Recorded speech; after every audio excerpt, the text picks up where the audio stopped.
Let's cultivate our motivation. Because the appearances of this life are so strong to our senses and also to our mental consciousness, we get completely overwhelmed by attachment to what's happening in this life.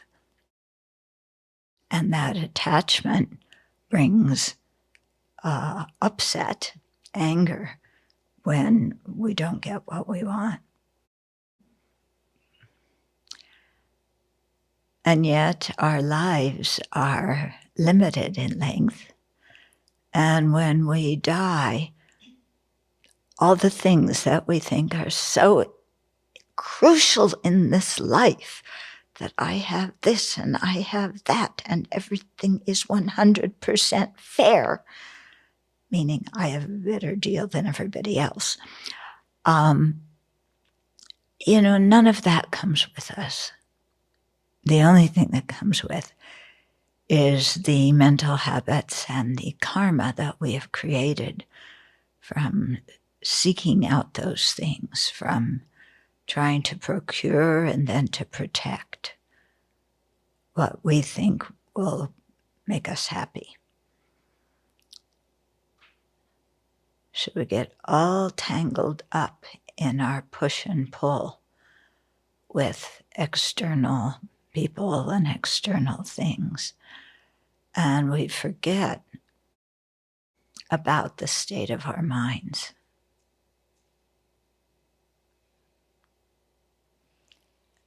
When we do that, then of course self-grasping and self-centeredness run the show.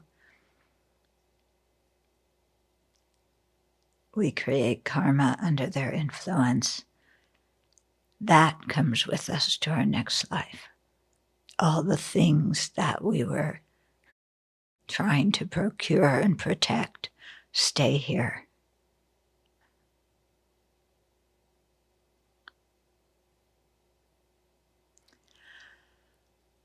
So if we see things that way, it becomes evident that preparing for future lives is important, because there may very well be many of them, and we want to be able to practice Dharma during them. So creating the causes for that depends on what we do now. And that's why we have to have our priorities very clear and to be able to discern between a virtuous mind and a non-virtuous mind. And then to learn the antidotes to increase one and decrease the other one.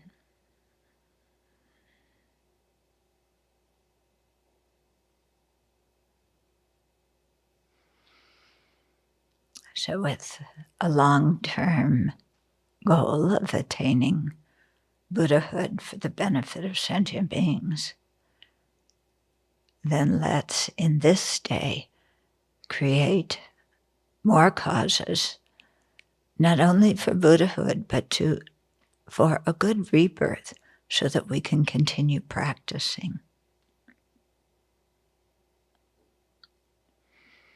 So compassion helps us in all these ways to create the karma for good rebirth, create the causes for full awakening.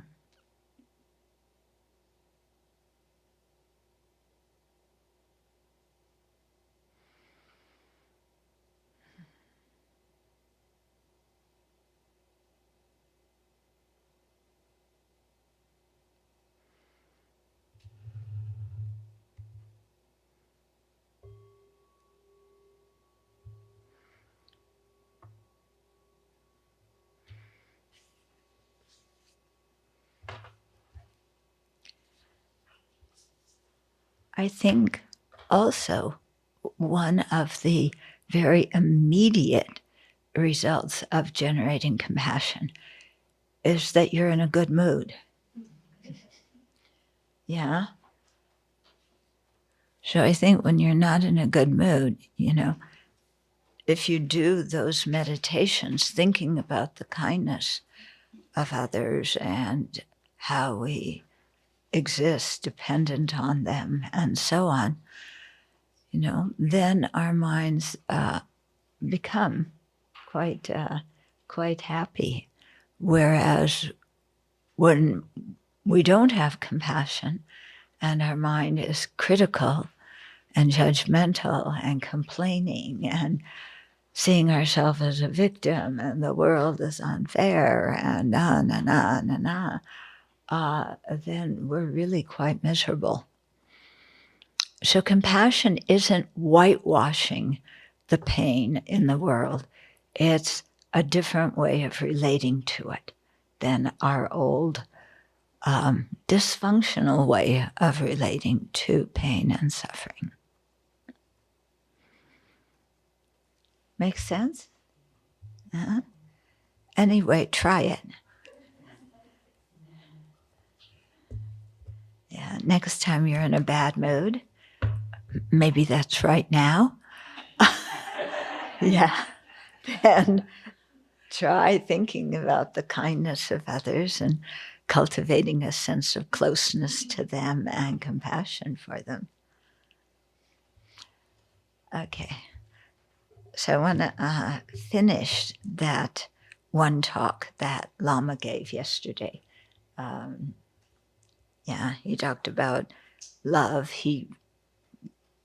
Compassion was one paragraph, and then he went into more depth about joy. I've also noticed that another one of my teachers, whenever we do the 7 limb prayer, when the 4th limb, I rejoice at my own and others' merit, he stops for a long time, so that we can actually practice rejoicing. So it took me a while to think, okay, why is he doing that? And of course, one reason is that when you rejoice at other people's virtue, you create virtue as well, okay? And there's a math to it, okay? So if you rejoice at somebody who is more advanced than you are on the path, you create half the merit that they created by doing that. Don't ask me what half the merit looks like. Okay, I have no idea. If you rejoice at the actions of somebody who is an equal level, you create the same merit as if you had done that. Okay. And if you rejoice at the actions of somebody who is an inferior level, you create more merit. Okay, so for everybody who is like merit hungry, this is a very good practice. But also, I wondered, why? Because he would do this in big groups, with a lot of students there. Rejoice in other people's virtue. And then it kind of dawned on me that the group wasn't always so harmonious, that there was a lot of comparison, competition, arrogance, jealousy, regular human things that go on in the world and also go on in Dharma groups, unfortunately. Okay. And so it dawned on me that maybe he was stopping for us to rejoice so that we could really do that in relationship to the other Dharma students who we were studying with. So that we could become a harmonious group of people. Mm-hmm. And that's quite important. So if you practice rejoicing, your mind does change. So another little story here. When we ordain, we usually sit in ordination order, okay? So so you get really used to the people on this side and this side, yeah? So I had one person on this side. Okay, she wasn't an Italian monk, but, she was the person that when people would say, she's been ordained a long time, but she's so angry. And the response was usually, you should have known her before she started practicing. Okay, so, and yet we worked together on planning a whole conference, and, so I had a problem because I was, kind of competing with her because she was a powerful one, and she knew what she wanted and she was going to get it, uh, but I'm not like that,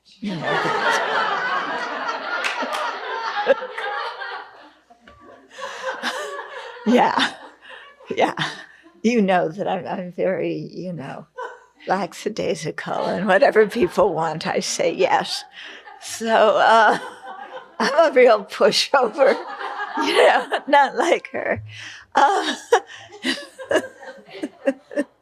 So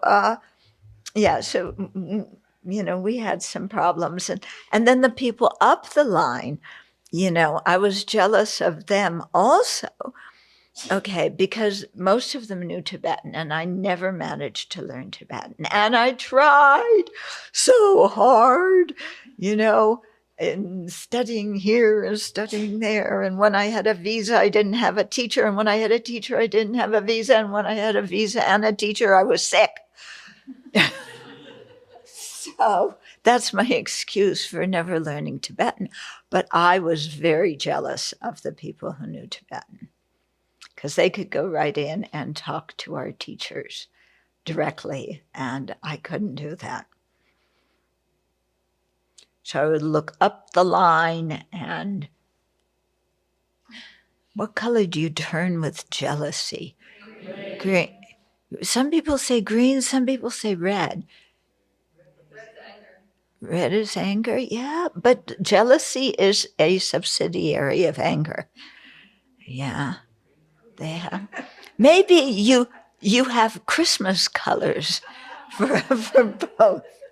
Okay, you turn green and you turn red. Yeah. So I look up the line, jealousy. Down the line, more jealousy. Okay. Looking at myself,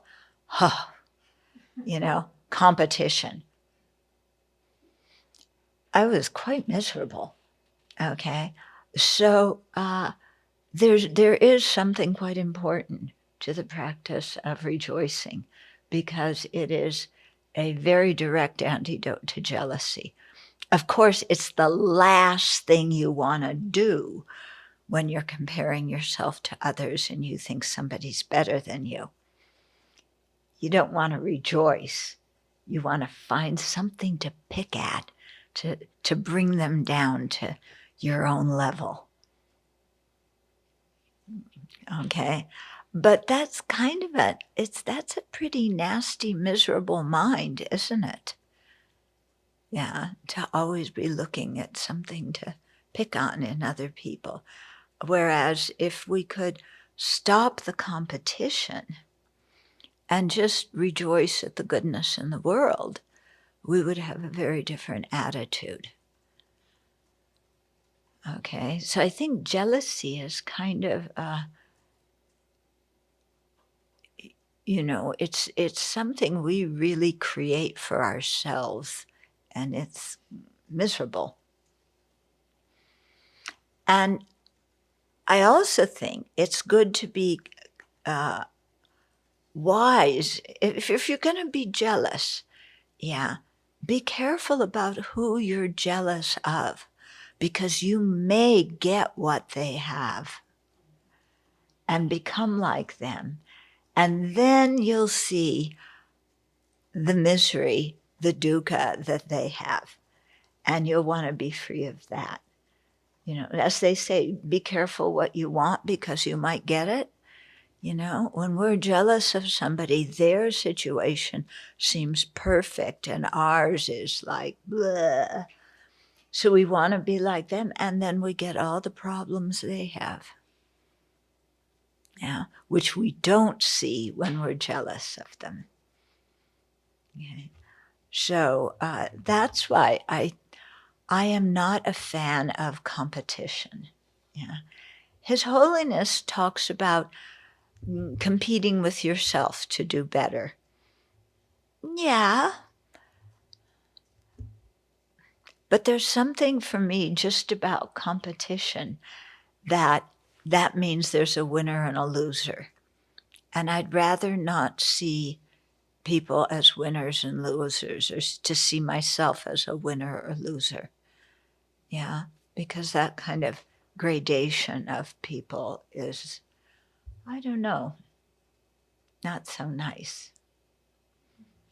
Okay, so so Lama talked a bit about joy as, you know, and it's the antidote to jealousy. And then he talked about equanimity, so I will find that file now. And we'll just finish that up. Okay, so just to review what we did yesterday where we left off, he was saying that the Kadampas say that when the teaching shows a reflection of the ego and the ego freaks out completely so that it hurts in the heart, this is the real teaching. Okay? And that's because we've constructed this whole ego identity of who we think we are, starting with just the grasping at an inherently existent I, and then the aggregates as inherently existent. And then we create all of our conventional identities, and we think that we are them. And especially nowadays, you know, everybody has an identity, even stronger than they used to. Yeah. And you've got to let society know what your identity is and the proper words they should use to talk about it and what they should say and what they should not say. And it becomes quite a big deal. Okay. I was just reading something in the New York Times that now the author of this one essay was saying now the word woman has been left out of English vocabulary, because now the new terminology, because you have to include trans people, okay, is and I've read this in different articles, pregnant people, okay? So you don't say pregnant women, you don't say a pregnant couple, you say pregnant people, okay?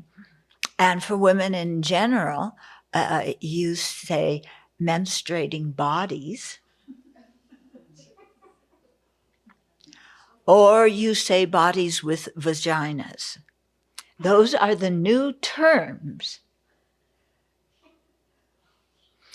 So the person who's writing this article, this was the New York Times, was saying, what about women? We've been left out on the far right, we've been left out on the far left, and reduced to body parts.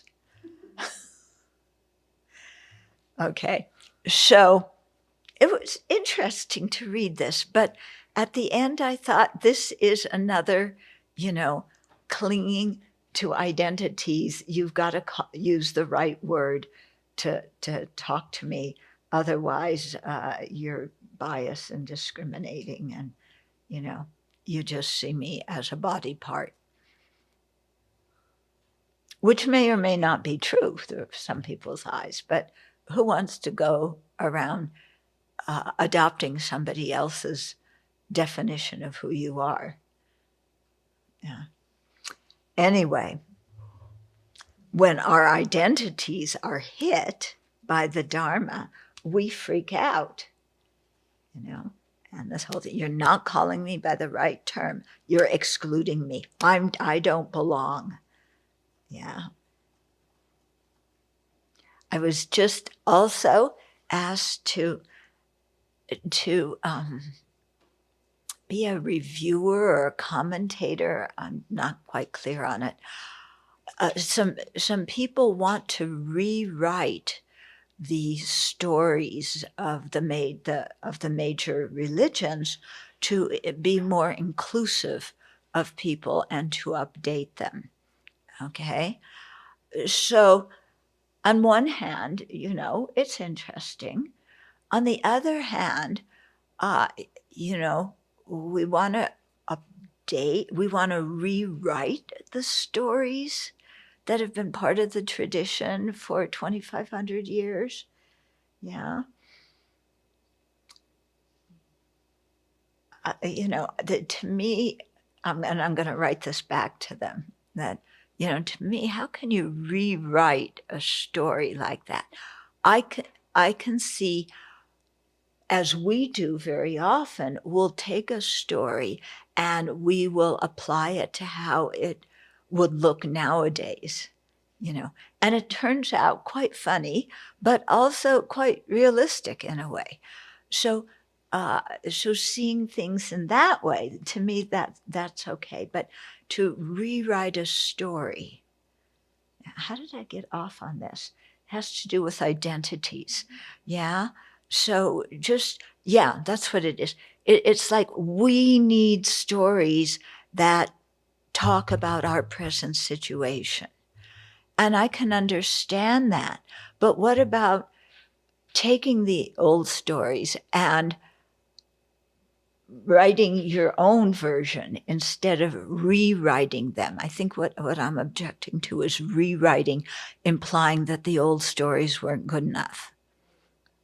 Huh? Rather than adapting it to Yeah, and you leave the old story, but let's play and we can talk about a new story.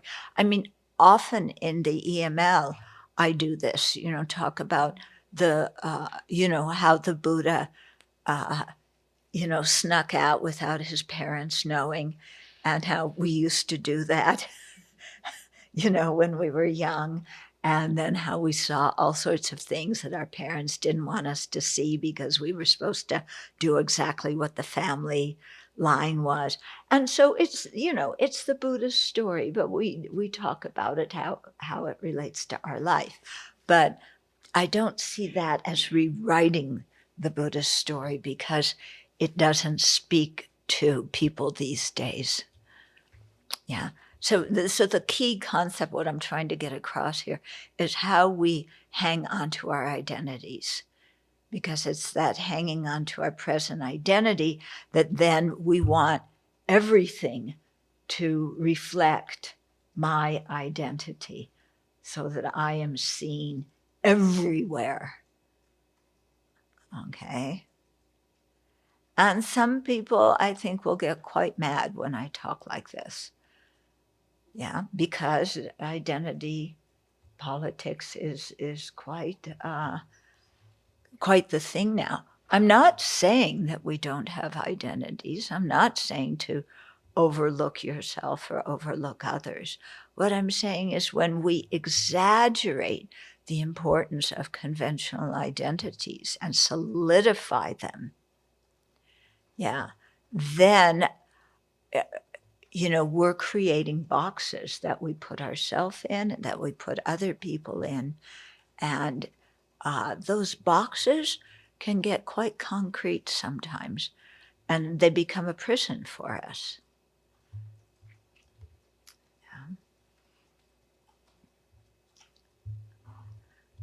Yeah. Okay, so you can all get mad at me because I said that. Because I've said that to some audiences and people get really mad at me. Yeah.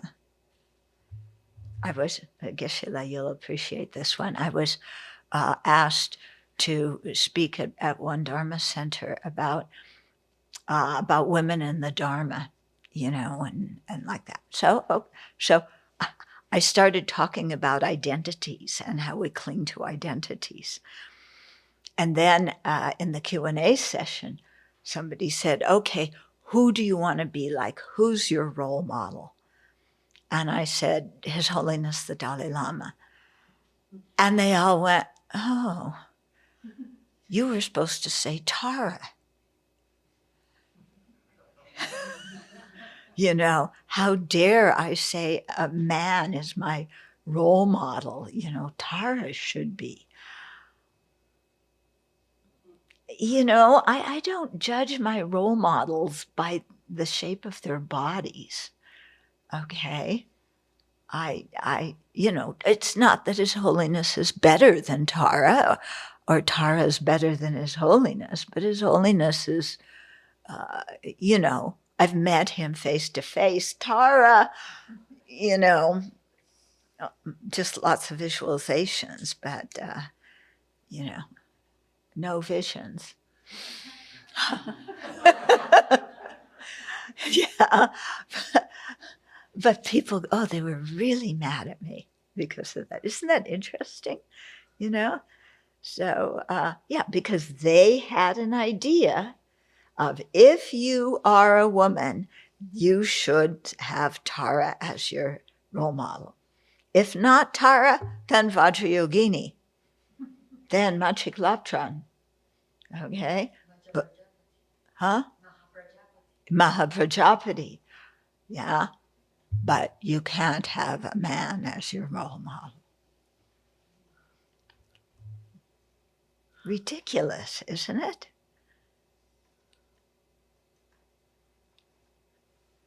Okay, let's go on to equanimity. This will calm you down a little bit. But this is precisely why equanimity is so important, that we don't get, you know, stuck in these things. Okay, so the words of the prayer for equanimity, yeah, we do that one line. May all sentient beings abide in equanimity, free of bias, attachment, and anger. Okay, so Lama's saying their meaning is very powerful.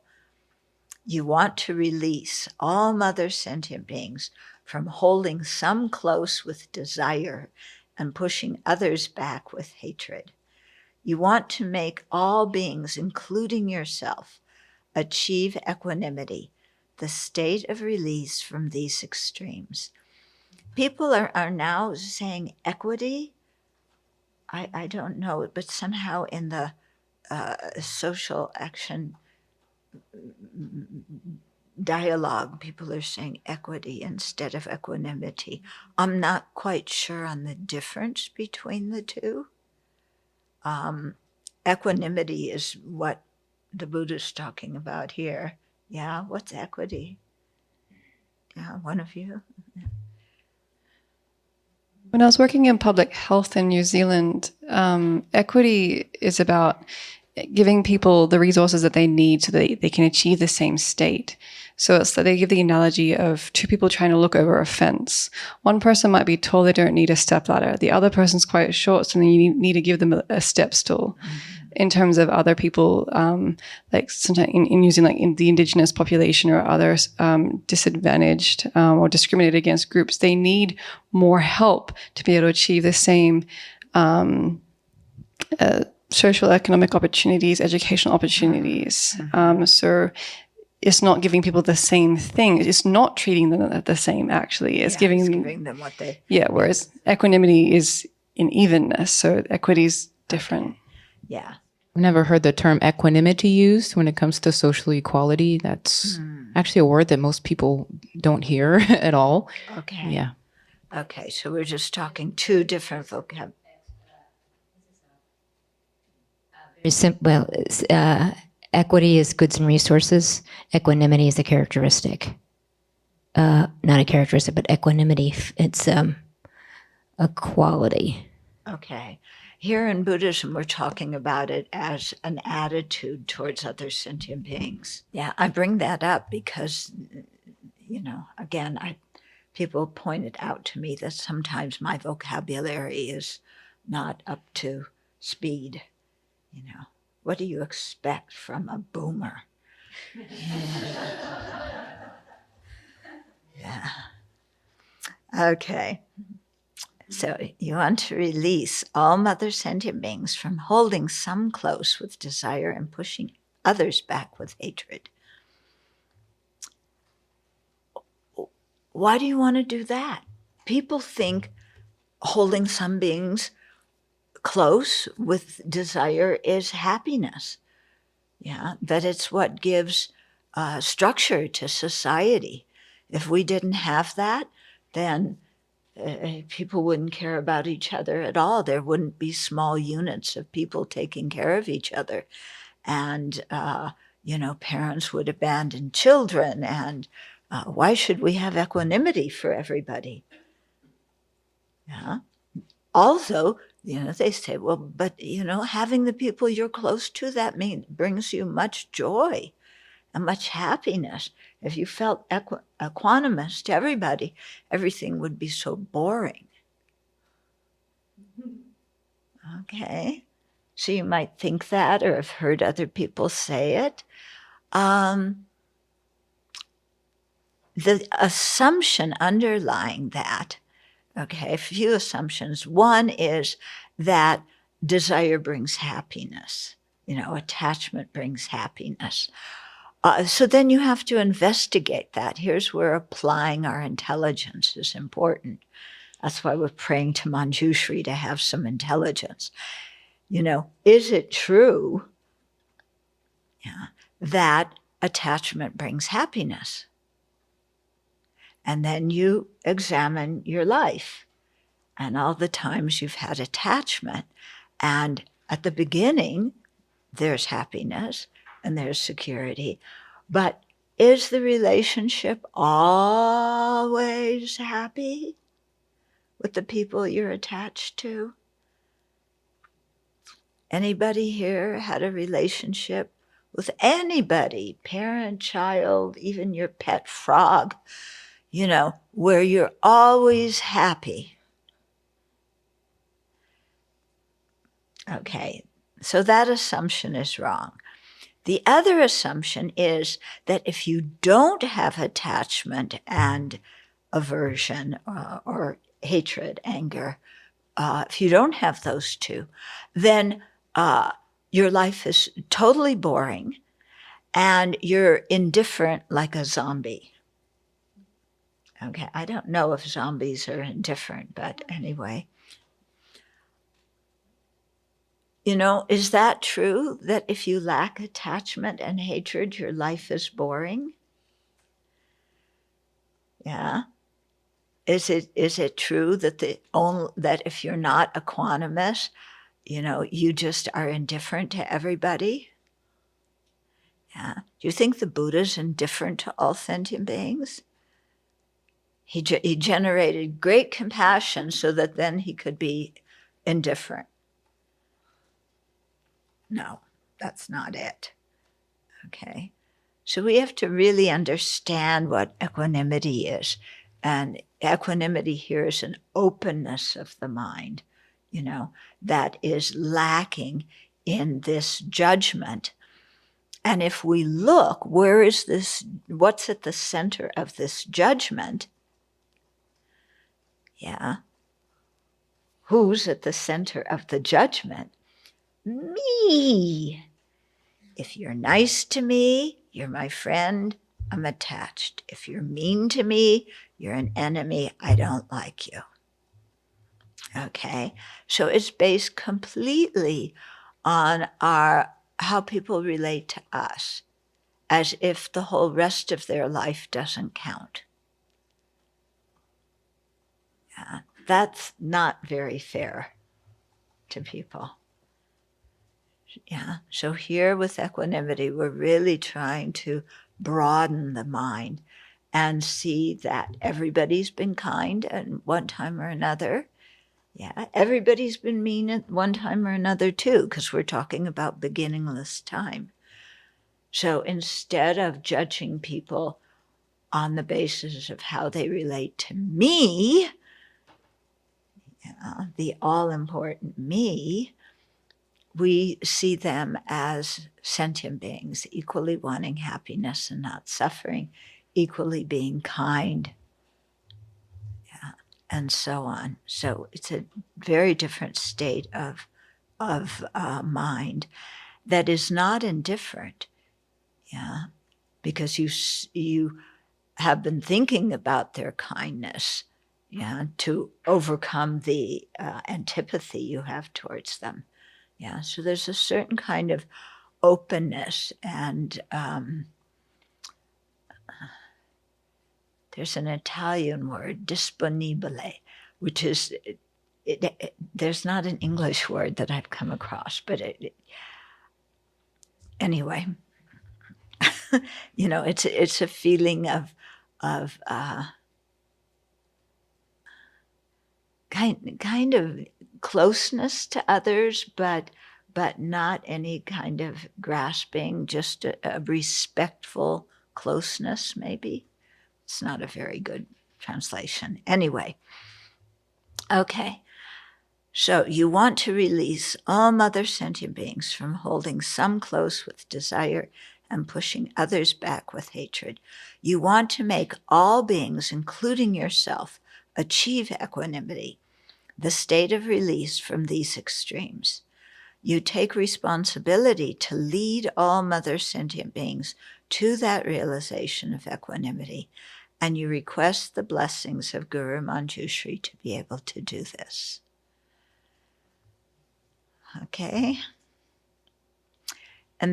Immeasurable equanimity, just even you have equanimity towards one person, it makes it so your mind isn't like a roller coaster towards that person. The more, if we can have immeasurable equanimity towards all sentient beings, it really stops this roller coaster of a mind. Do you know what I mean? You wake up in the morning and then you think, okay, what do I have? Who am I going to see today? Oh, I get to see so-and-so. Oh, I'm happy. Then I have to go to a meeting with so-and-so. Bleh. Then after that, I get to go out to lunch with that friend. Oh, good. Then after that, I have to work on this project with this jerk. Bleh. Then I'm going home and I'm seeing my family. Except we had a fight yesterday. And your mind is just like a yo-yo. Up, down, up, down, up, down. Yeah. And, okay, that's what happens. But do you want to continue being a yo-yo? I was at a conference where, not a conference, a public talk, and somebody asked His Holiness, if you get rid of attachment and anger, then your life is so boring.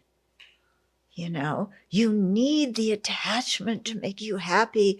You need the anger you need suffering. That's what it was. You need suffering so that you know what happiness is. Only the people who are content say that. When people are unhappy, they don't say you need suffering to know what happiness is. I've never heard anybody who's in a state of suffering say that. It's only, the nice people. And so they said, don't you have a boring life? And does His Holiness look like he's bored? It's like, I got to do the same thing every day. See my practices. Then they schedule so many interviews with all these beings. Oh, what a drag, I'm just totally bored. I want another more exciting life. I'm tired of being the Dalai Lama. I'm out of here. Does His Holiness show that in his life? No, he's about the happiest person you could meet. Okay, so he replied to this question and he said, well, it could be true. You feel happy, you feel misery. Your life is more, what word did he use? Animated, something like animated. You have a more active, animated life. But he said, but I just prefer to be kind of peaceful and steady. Yeah. So I thought that was, really good for somebody who was probably, alternating going to the disco, and getting intoxicated with coming home and crashing and feeling lousy, that was a really good response for somebody like that. And for the rest of us. So Lord Buddha's idea is complete. Oh, wait a minute. Immeasurable equanimity is a very elevated state of mind. It is not like communist idea of equality of all people.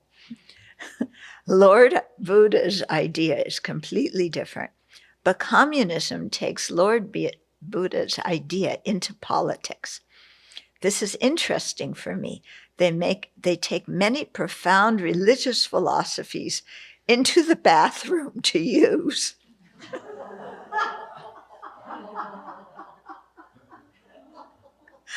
Yeah, he had really good analogies. Yeah. How we take some beautiful idea and then misconstrue it to fulfill our own selfish wishes. So this incredibly logical philosophy is taken into mundane politics and used in an idealistic way. But it is impossible to do this. Equanimity is a manifestation of the mind. You do not have equanimity inside. If you do not have equanimity inside, you cannot cause others to have equanimity.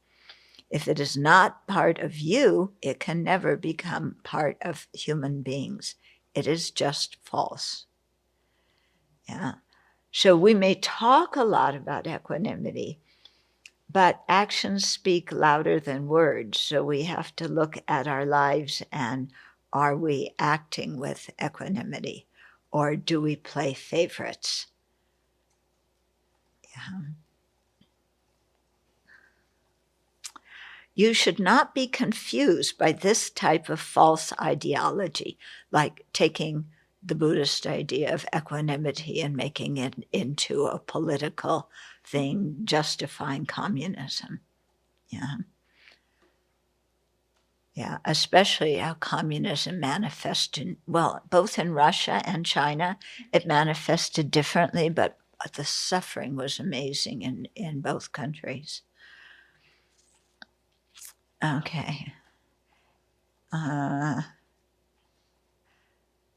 You should not be confused by this type of false ideology. Nowadays in the West, young people are very idealistic. When they hear the philosophy that everybody should be equal, they become emotional and excited. Here we have so much material, especially the rich men. They become angry and jealous because the potential for anger is there. Okay. Young people are living in difficult times, and when the philosophy comes, they burst into fire. Yeah, it's true, and it's true now too. Yeah. You hear some philosophy and yeah. They are angry with society and angry with rich people. And also their rage is partly out of jealousy. The idea of equality is good, but they do not know a realistic way to put it into action. It is important for us to have this knowledge. Okay, so Buddhism does talk about, it gives us the method to create a mind that has equanimity. Okay, but we have to figure out for ourselves what that means in terms of our actions.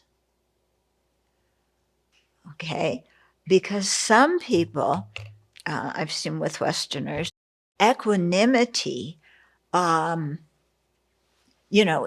is it, robbing from Paul to feed Peter? Or you rob from Peter to feed Paul or something like that, So equanimity can become a reason to take things away from rich people and give it to poor people. Yeah. Or equanimity can be a reason, what we call Mickey Mouse equanimity. Yeah. Oh, I have equal feeling for everybody.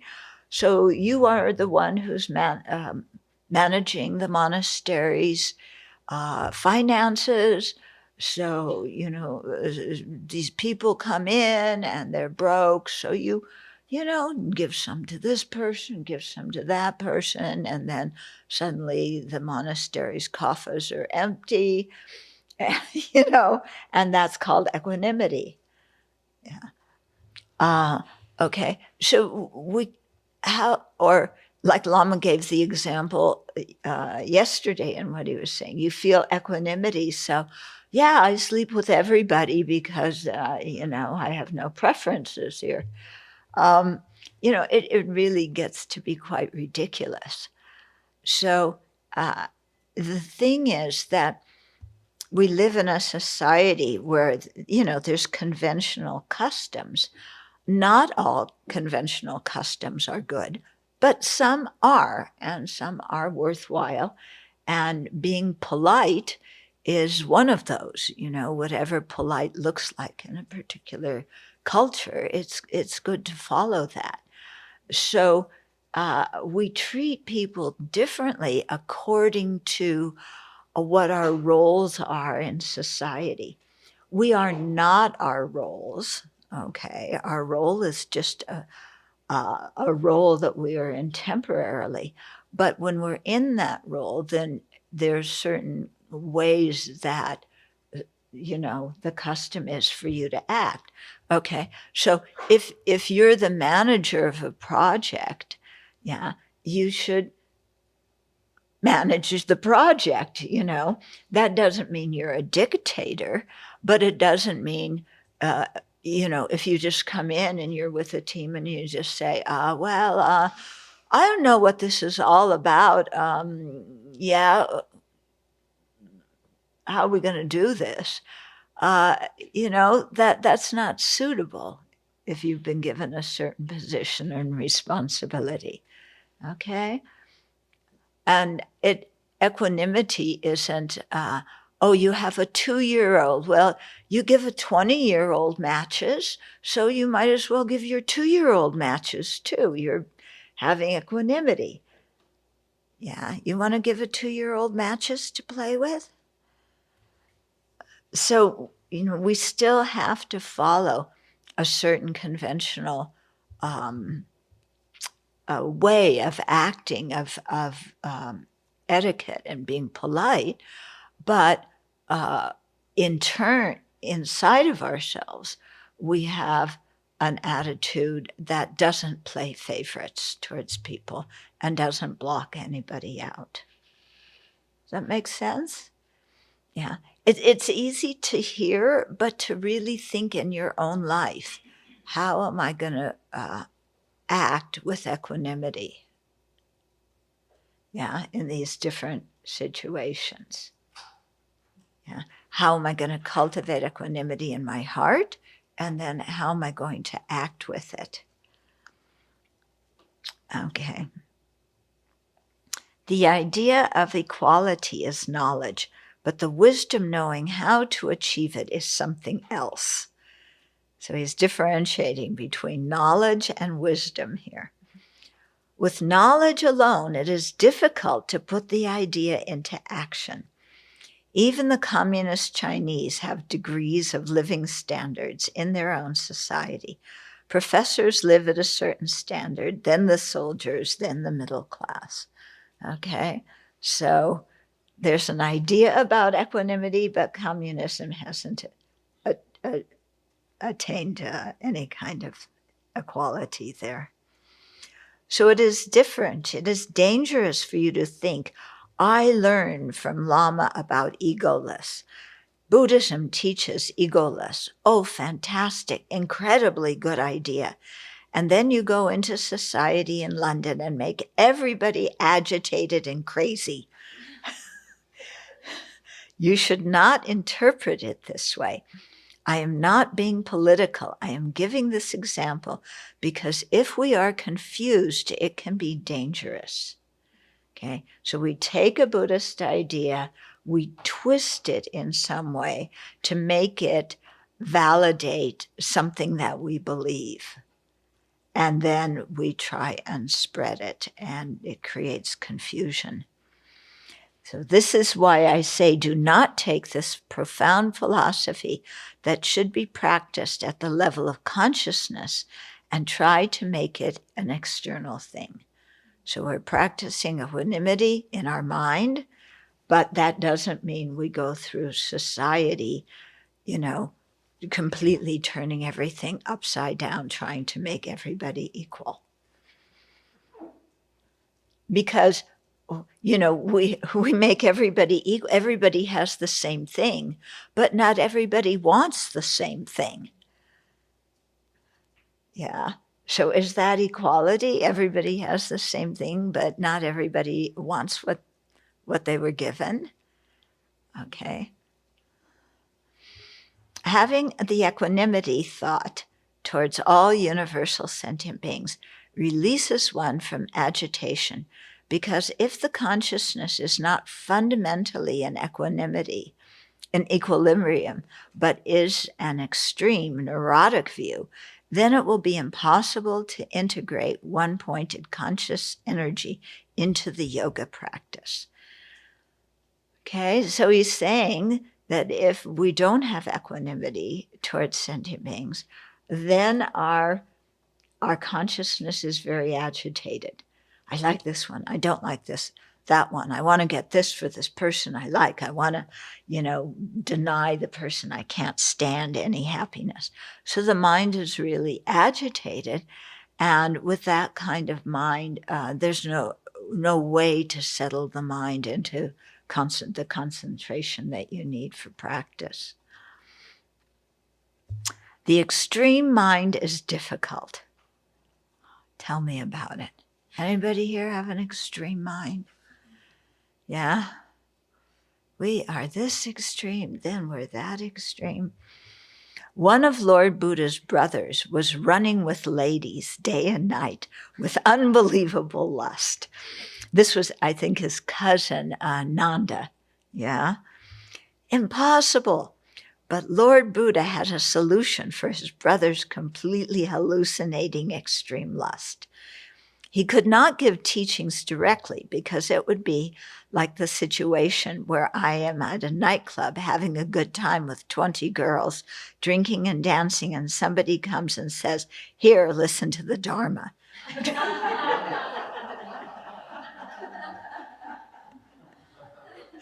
Yeah, I am going to go completely berserk.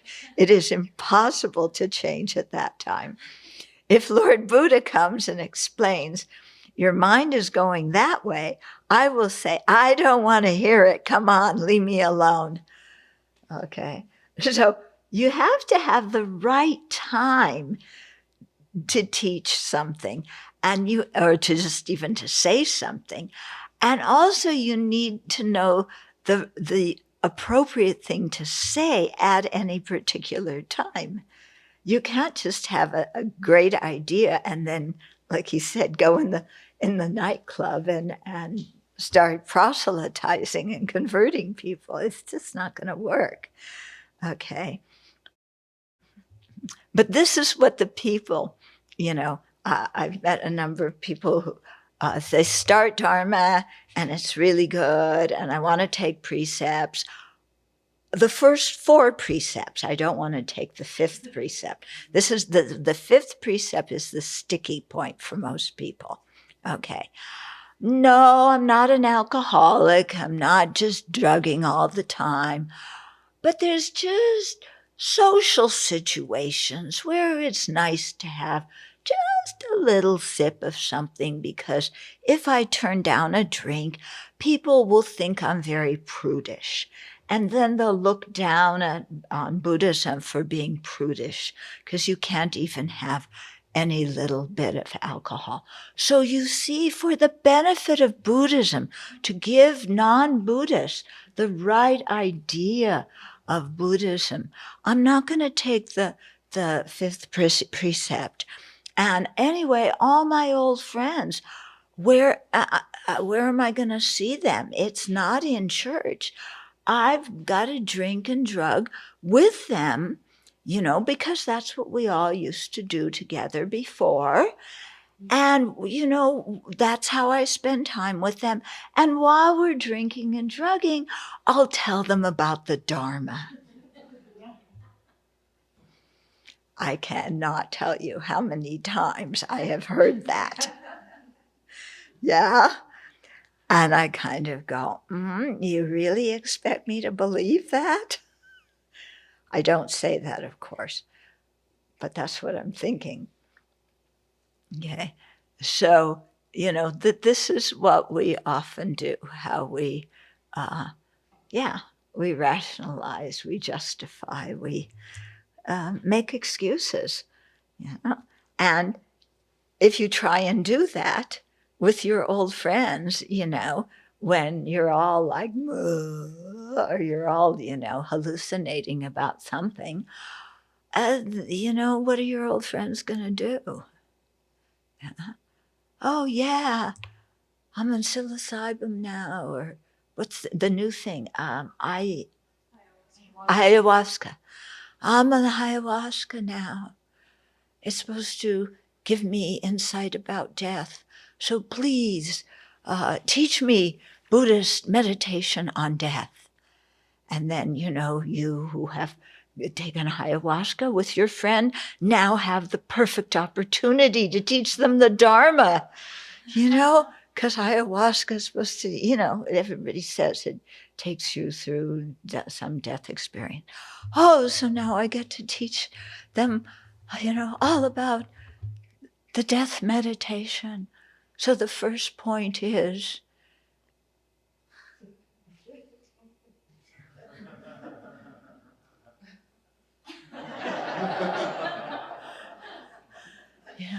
death is definite. Yeah? And everybody's going to die. Yeah. Did you get that? Did you get it? Yeah? And you don't know the time of death, so it could come anytime. Like now. Yes. Now, I want to learn the 8 death. I want to learn the 8 visions for death, Yeah. Yeah, okay. Go ahead. Don't invite me to teach there. Okay. But this is another thing I hear. Okay. And I'm sure there's people who are mad at me for saying this. No? Okay.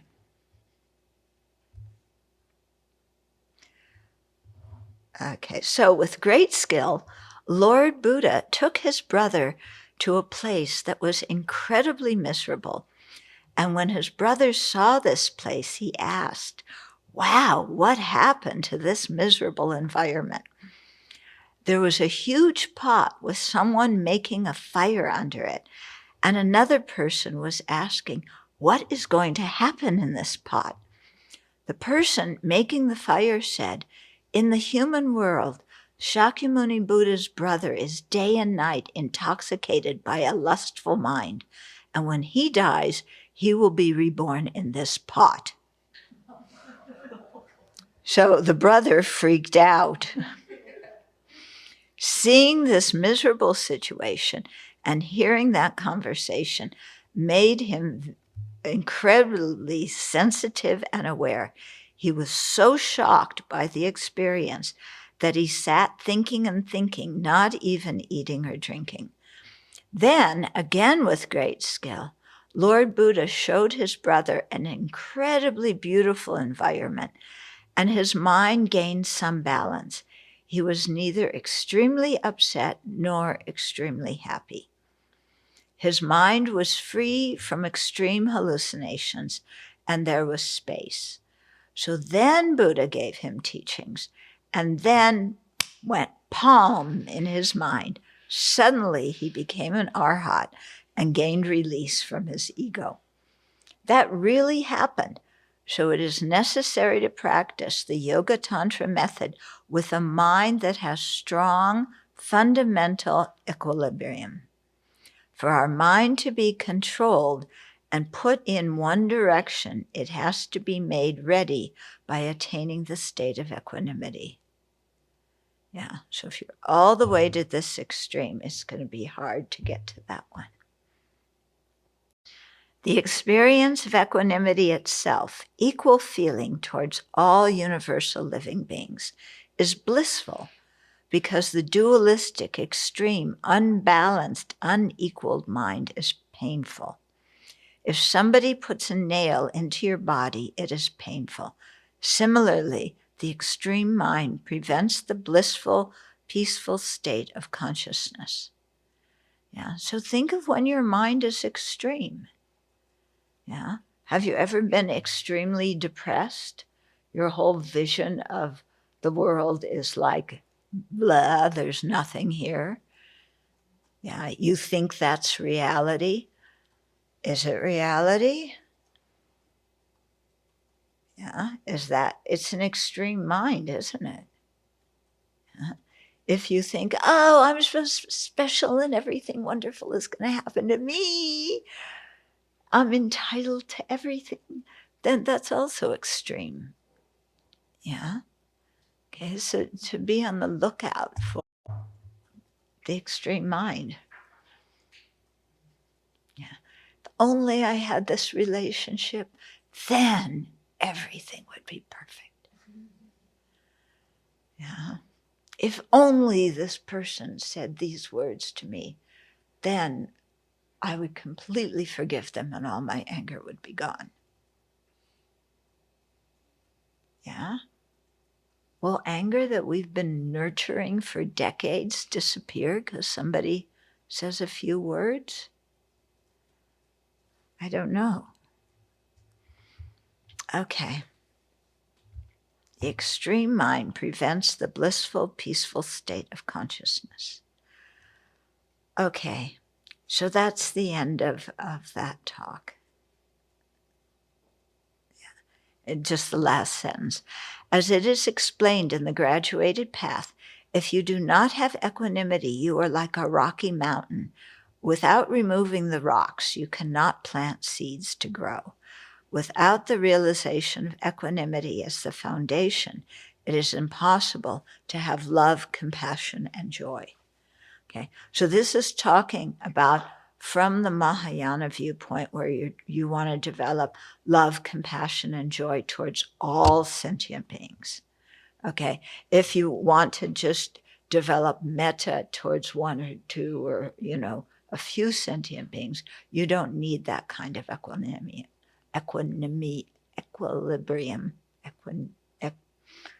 You don't need that towards all sentient beings. Okay, yeah. Okay, so we have a little bit of time for Q&A today before we go on to the next topic. Yeah. Can equanimity be put just in terms of love, compassion, and joy, as in having equal of those things towards other people? Like, can it be defined in that way? As having equal love towards compassion, and joy towards all beings? Because I think I've heard of equanimity spoken about, like that's what it refers to, is having equal love, compassion, and joy. So you feel equal love towards everybody, equal compassion, equal joy towards everybody. That's the end result, but you have to start with developing equanimity at the beginning before you cultivate love, compassion, and joy, because we have to get rid of the mind that is attached to this one and have aversion to that one. Okay?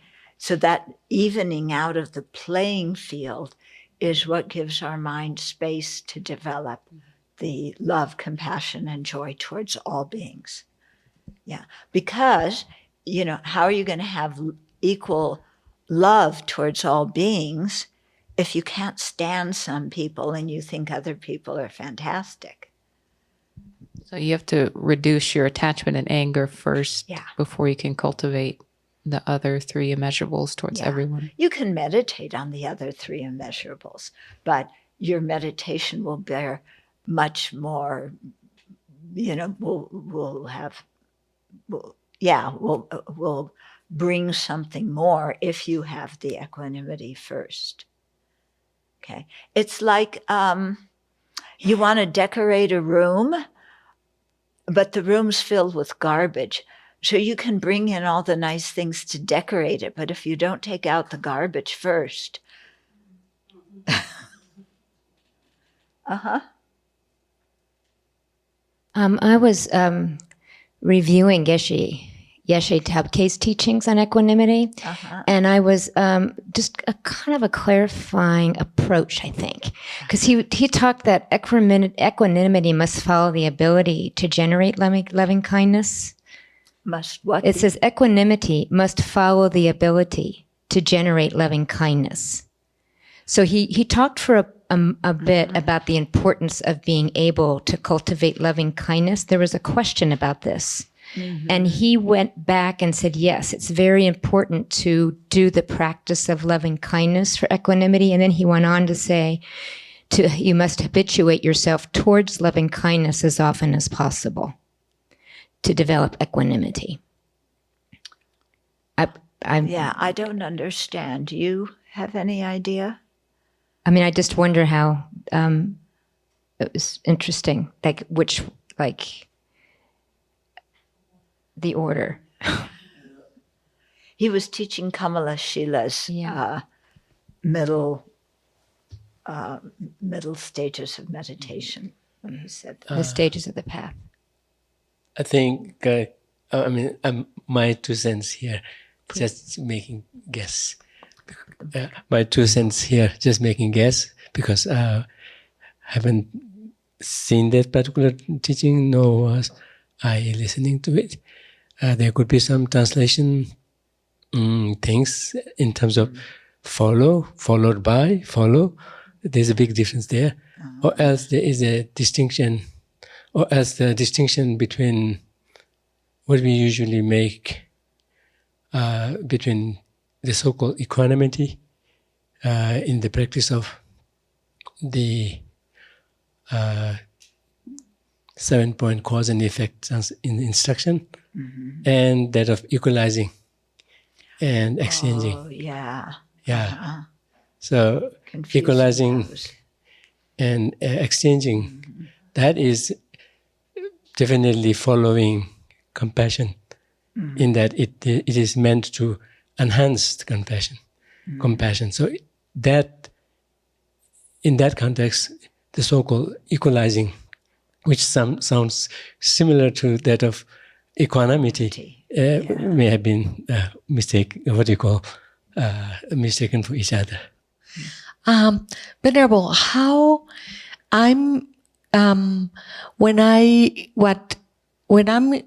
where I'm stuck is on to getting through of anger, like resentment.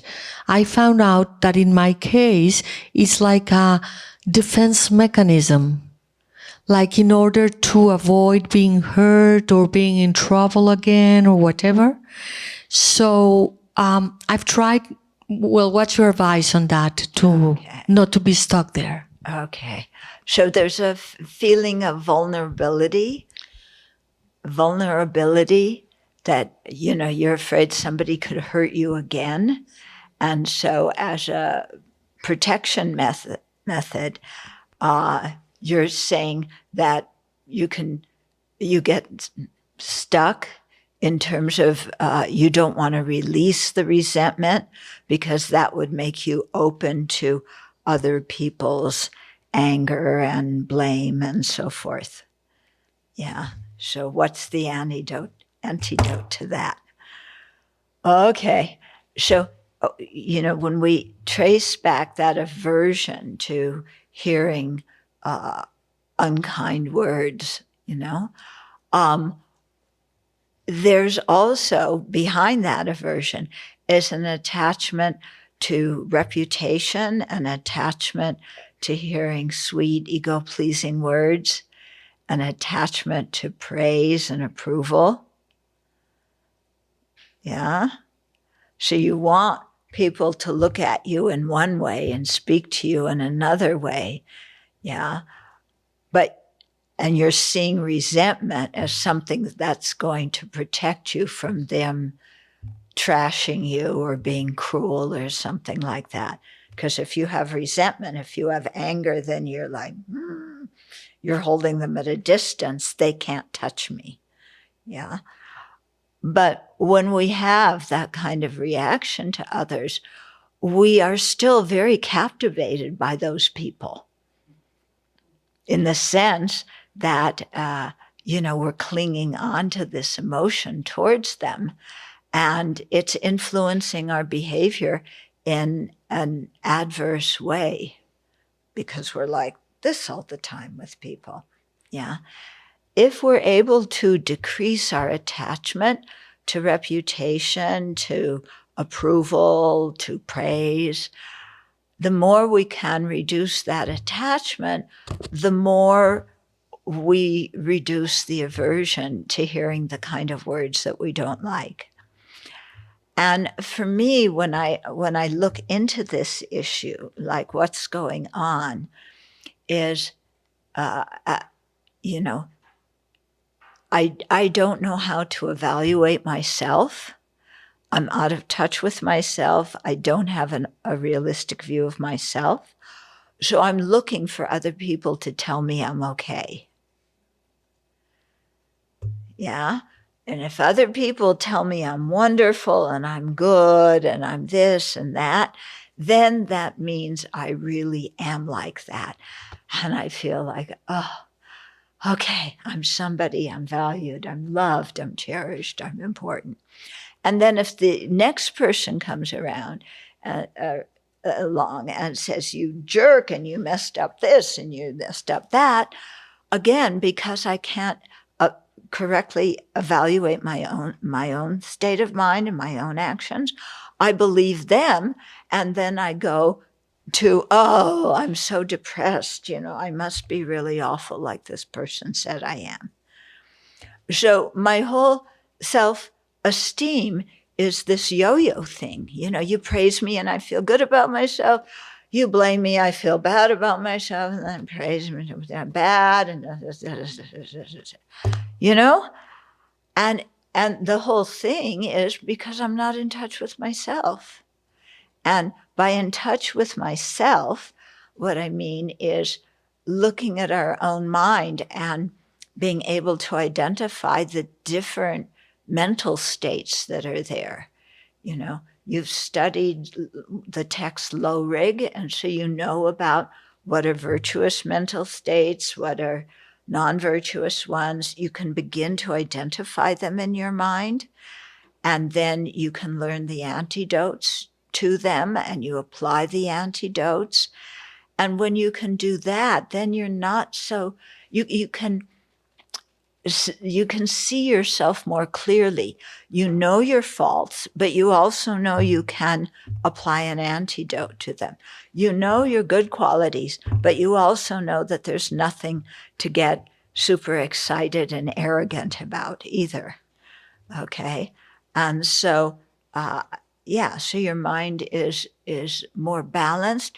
It doesn't go up and down depending on what people say to you so much. So there's a lot more inner peace. Yeah. It takes a lot of work. This is some, internal work that we have to do. So it takes work, but it's worth it. In terms of joy and cultivating joy and to reduce jealousy, I find that a lot of the things that I'm jealous of are things that I'm renouncing now. So the things I used to be really jealous of are things I'm given up. And so I'm a little confused about, do I rejoice in my friends when they still have those things, or do I generate compassion? Oh, my friend, they went out and got really loaded last night. I rejoice. I think you can answer that question. Okay. No, you don't want to rejoice at non-virtue. You want to rejoice at virtue. Okay. So we'll close now.